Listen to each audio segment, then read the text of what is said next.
आप अपने घर से बाहर निकलिए और एक डंडा लीजिए और गली के कुत्ते को दौड़ा दौड़ा के डंडे से मारिए। आप कहोगे ये किस तरह का चैलेंज है, पागल वागल हो क्या, एनिमल क्रुएल्टी की बात कर रहे हो? बिल्कुल सही बात है।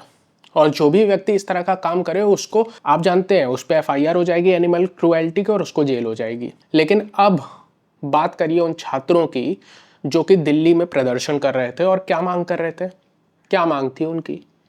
कि भैया एग्ज़ाम व्यवस्था अच्छी हो जाए, शिक्षा व्यवस्था अच्छी हो जाए, एग्ज़ाम पेपर लीक ना हो और जो व्यक्ति इनके लिए रिस्पॉन्सिबल हो उनकी अकाउंटेबिलिटी तय की जाए। बस इतना ही तो कह रहे थे। उनको जिस प्रकार से डंडे से, गोला से, पता नहीं किस तरह से मारा गया, जिस बर्बरता से मारा गया, अगर उस बर्बरता से आप एक आम नागरिक निकल के अपने गली के कुत्ते को मार दोगे ना, तो 3 साल तुम जेल में रहोगे। ये है हमारे यूथ की स्थिति इस भारत देश में। बिना नेम प्लेट्स के, बिना वर्दी के, कुछ तो शायद ऐसे ऐसे लोग थे जिनको पता ही नहीं है कि वो फोर्स के व्यक्ति हैं या कौन से व्यक्ति हैं, वो छात्रों को दौड़ा के मार रहे हैं। मेरा पहला सवाल ये है कि छात्रों को मारने की तुम्हें ज़रूरत क्या है भाई?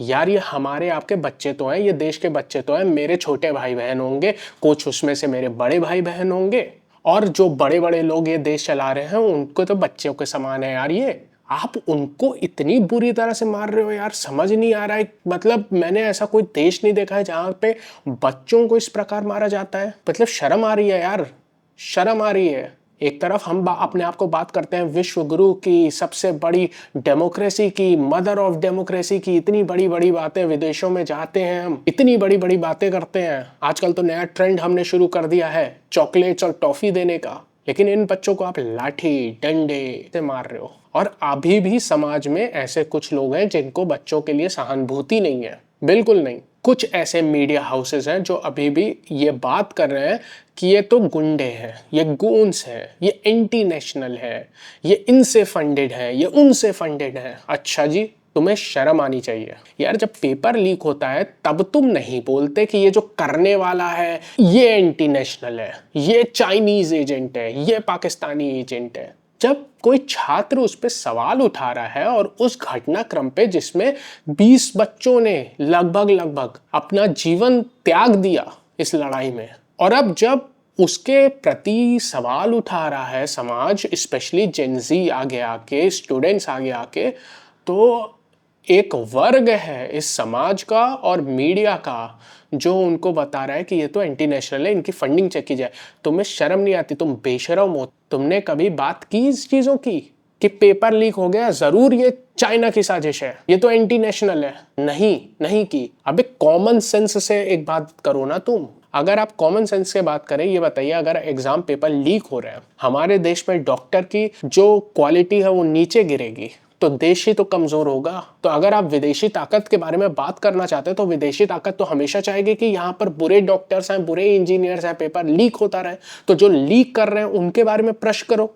आप डिस्क्रेडिट कर रहे हैं एक नरेटिव, एक प्रोपोगेंडा। आपके पास एक टूल किट बन चुकी है, और टूल किट किसकी बन चुकी है आप समझ रहे हो? हर बार कुछ भी, कहीं पर भी कुछ भी होता है, आपके पास एक टूल किट है, एक एजेंडा है कि यार ये तो पत्थर फेंक रहे थे, ये तो ये कर रहे थे, ये तो इससे फंडेड है, ये तो उससे फंडेड है। पेपर लीक हुए बहुत ज़्यादा समय हो गया, आप छात्रों के पास जाते हैं, उनसे वार्तालाप करते हैं, आपसे वो नहीं हो पाया। एक तरफा बात करने की आदत है। और जिस प्रकार से मारा गया है, मैं आपको याद दिलाऊंगा, जिनके अंदर भी अभी शर्म नहीं आ रही है, सहानुभूति नहीं आ रही है उन बच्चों को देख के, उन बच्चियों को देख के, 10-10 साल के बच्चों को मार रही है। लड़कियां, फीमेल्स के साथ अभद्रता हो रही है, उसके वीडियोस हर जगह आए हैं। मतलब ये कोई आतंकवादी है, कोई टेररिस्ट है बच्चे? यार कोई भी सवाल उठा दे तो उसको एंटी नेशनल कह दोगे। एंड ये है संविधान की किताब, ये लिटरली भारत का संविधान, भारत का कॉन्स्टिट्यूशन है। जब हम अंग्रेजों के गुलाम थे तो 1935 में अंग्रेजों ने एक एक्ट लाया था, एक नियम लाया था, गवर्नमेंट ऑफ इंडिया एक्ट 1935।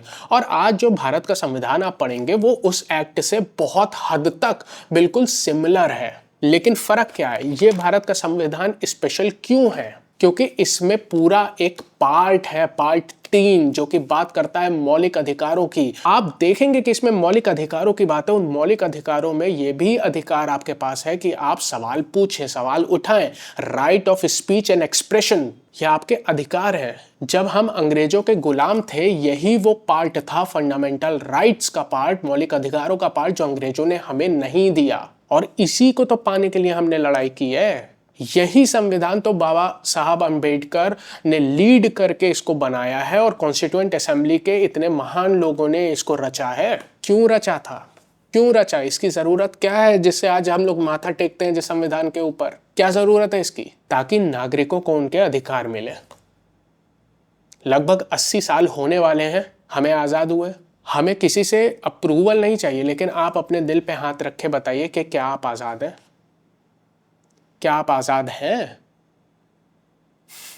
इसका जवाब खुद पाइएगा। दूसरी बात है, इस संविधान को पाने के लिए सोचिए, भगत सिंह साहब ने अपना जीवन कुर्बान कर दिया, अंबेडकर साहब ने इसके लिए लड़ाई लड़ी, महात्मा गांधी ने कितने अनशन किए। और उस समय की अंग्रेज सरकार, जब महात्मा गांधी जी अनशन पर बैठ जाते थे तो सरकार हिल जाती थी। किसकी सरकार? वो अंग्रेजों की, जो हम जिनके गुलाम थे। यानी आप सोचिए, जो अंग्रेज हम जिनके गुलाम थे उस समय, वो हिल जाती थी कि यार ये महात्मा गांधी जी अनशन पे बैठ गए, उनका सर दर्द हो जाता था, वो भी डर जाते थे। लेकिन आज सरकार नहीं डरती है कि कोई भी अनशन पे बैठ जाए, नहीं डरती। क्यों?